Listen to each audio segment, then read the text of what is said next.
Tonight's Eye on Chicago now. A doctor with a resume spanning decades. Congress recently recognized her as the physician who has served the longest at one hospital and one of the nation's longest serving female physicians. She's a fifth-generation doctor, and tonight she's celebrating her 87th birthday. We spoke with her and some of the many people who say she's a legend. Hi, Mary. Hi, Dr. How you doing? I'm doing good. How are you? Yeah. Doc, as her patients affectionately call her, is oncologist Lily Hussein, and she's been at it a while, just completing her 55th year at Stroger Hospital in Chicago. What is it about it that makes you continue to work at your age? What do you mean at my age? You are insulting me now. Point taken. At 87 years young, Doc is still going strong. What is it that makes you continue to do this? I enjoy it. I like it. I enjoy my work. She's the biggest asset you could have. In a field like oncology, where a lot of your patients don't make it, being able to get up every day and bring a positive light, to be able to keep doing it is incredible. Everything in your body by the PET scan was negative, which is great, except this shadow in the left upper lung. What is the hardest part of this? The hardest part for me is to tell them, to give them the bad news. That's the hardest part.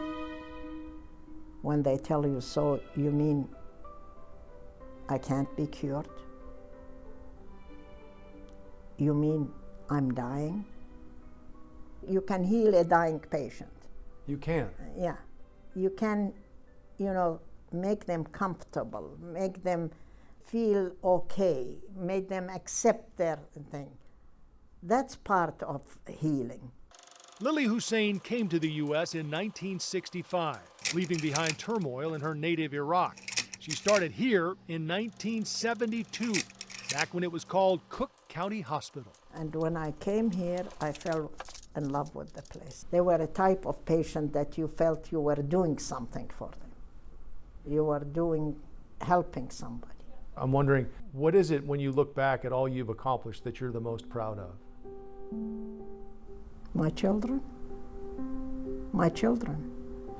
We were raised to live that way, to treat other people with respect and dignity, no matter who they were. Dr. Hussein and her husband Jafar, also a physician, raised 2 sons and 3 daughters.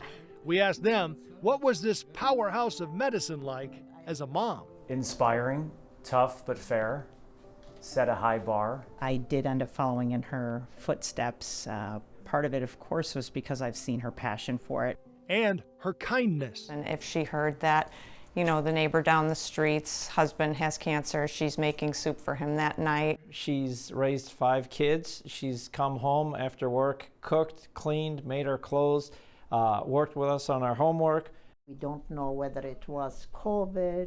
For patients like Mary Thompson, she's a lifeline. Now I hope she never retires because she's just a sweetheart, and I don't think I'll ever find another doctor as passionate about her work as Dr. Hussein. She's my heart.